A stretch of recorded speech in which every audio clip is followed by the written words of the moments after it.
ಧನುರ್ಧಾರಿಯಾಗಿ ನಿಂತಿರುವನು. ಅವನನ್ನು ಜಯಿಸಿ ವ್ಯೂಹವನ್ನು ಭೇದಿಸುವುದು ಯಾರಿಂದಲೂ ಸಾಧ್ಯವಿಲ್ಲ. ಒಂದೇ ದಿನ ನಾನು ಪ್ರಯತ್ನಿಸಿ ನಿರಾಶರಾಗಿ ಹಿಂತಿರುಗಿದೆನು. ಕೃಷ್ಣಾರ್ಜುನರು ಇದ್ದರೆ ಚೆನ್ನಾಗಿತ್ತು. ಅರ್ಜುನನು ಆ ವ್ಯೂಹವೇದ ಪದ್ಧತಿಯನ್ನು ತಿಳಿದಿದ್ದನು. ಕೃಷ್ಣಾರ್ಜುನರು ಯುದ್ಧ ಭೂಮಿಯ ಮತ್ತೊಂದು ಪಾರ್ಶ್ವದಲ್ಲಿ ಸಂಸಪ್ತಕರೊಡನೆ ಕಾದಾಡುತ್ತಿರುವನು. ಅವರು ಬೇಗ ಹಿಂತಿರುಗುವ ಸಂಭವವಿಲ್ಲಣ್ಣ. ಈಗಿದರ ಉಪಾಯವೇನು ಭೀಮಸೇನ? ಜಾಗೃತೆಯಾಗಿ ನಾವೊಂದು ಉಪಾಯವನ್ನು ಚಿಂತಿಸಲೇಬೇಕು. ಇಲ್ಲವಾದರೆ ಪರಾಜಯ ಖಂಡಿತ.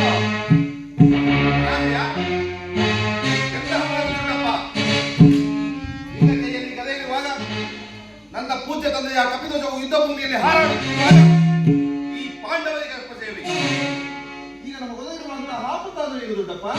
ಕುಮಾರ ಅಭಿಮನ್ಯು ದ್ರೋಣನ ಚಕ್ರವ್ಯೂಹವನ್ನು ಭೇದಿಸುವ ಶಕ್ತಿ ನಮಗಿಲ್ಲ ಹೋಗು. ಆ ವ್ಯೂಹದಿಂದ ರಕ್ಷಿತರಾದ ಕೌರವ ಯೋಧರ ಬಾಣ ಪರಂಪರೆಗಳಿಂದ ನಮ್ಮ ಸೈನ್ಯವು ಹತವಾಗುತ್ತಿರುವುದು. ಇದಕ್ಕೋಸ್ಕರ ಇಷ್ಟೊಂದು ಚಿಂತೆಯ ಜ್ಯೇಷ್ಠ. ನಾನು ಆ ವ್ಯೂಹವನ್ನು ಭೇದಿಸಿದೆ. ಅದಕ್ಕೆ ಅನುಮತಿಯನ್ನು ಕೇಳುವುದಕ್ಕಾಗಿಯೇ ನಾನಿಲ್ಲಿಗೆ ಬಂದದ್ದು. ಬಾಪು ಅಭಿಮನ್ಯು, ಬಾಪು ಏನು ನಮ್ಮ ವಂಶದ ಗೌರವ ಸ್ವರೂಪನ್ನು. ನೀನು ಚಿಕ್ಕನಾದರೂ ನಿನ್ನ ಉತ್ಸಾಹವನ್ನು ನಾನು ಅಭಿನಂದಿಸುವೆನು. ಆದರೆ ಈ ಕೆಲಸವು ನಿನ್ನಿಂದ ಆಗಲಿಲ್ಲಪ್ಪ. ಹಾಗೂ ನಾವೆಲ್ಲರೂ ಜೀವಿಸಿದ್ದು ಇಂಥ ದುಸ್ಸಾಧ್ಯವಾದ ಕೆಲಸಕ್ಕೆ ನಿನ್ನನ್ನು ಕಳಿಸುವುದು ಲೋಕಾಭಿಮಾನ.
ಚಿರಪ್ರಕಾಶದಿಂದ ಅದು ಜ್ವಾಲಯಮಾನವಾಗಿ ಬೆಳೆಯುತ್ತದೆ.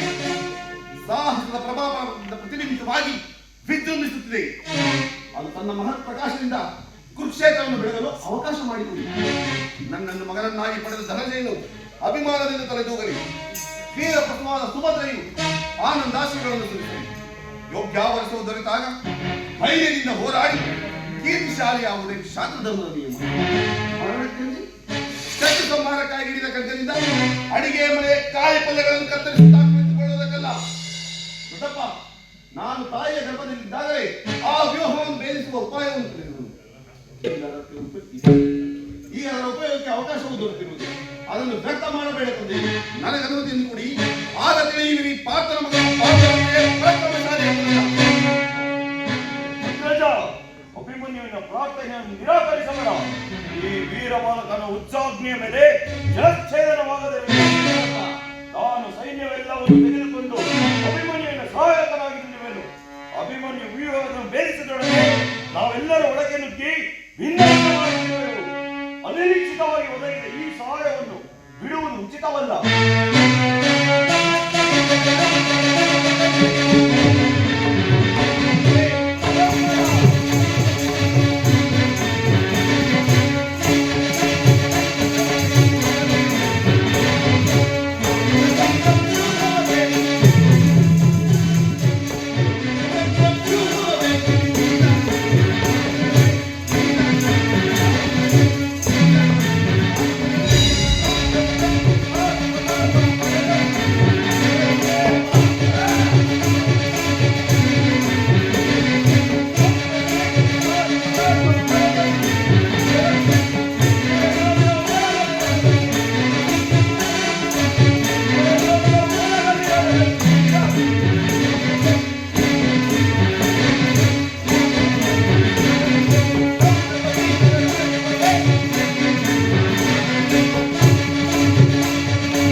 ನಿನ್ನಿಷ್ಟದಂತೆ ಆಗಲಿ.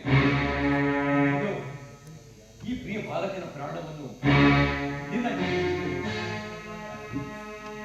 ಯುದ್ಧರಂಗದಲ್ಲಿ ನೀಡುವುದು ಒಂದು ಕ್ಷಣವೂ ಬಿಟ್ಟಿರಬಾರದು. ಧನಂಜಯನ ಪ್ರಾಣ ಫಲಕವು ಅಚ್ಚಳಿಯದೆ ಪುನಾಮನನ್ನು ಸೇರಲಿ. ಕುಮಾರ ಅಭಿಮನ್ಯು, ಹೋಗು, ಜಯಶಾಲಿಯಾಗಿ ತಿರುಗು. ದ್ರೋಣನ ಚಕ್ರವ್ಯೂಹವು ನಿನ್ನ ಪಾಲಿಗೆ ಪುಷ್ಪವ್ಯೂಹವಾಗಲಿ. ನಿಮ್ಮೆಲ್ಲರ ಆಶೀರ್ವಾದಗಳು ನನ್ನನ್ನು ಭದ್ರಗಮಿಸುತ್ತಂತೆ ಭಯವಿಲ್ಲ.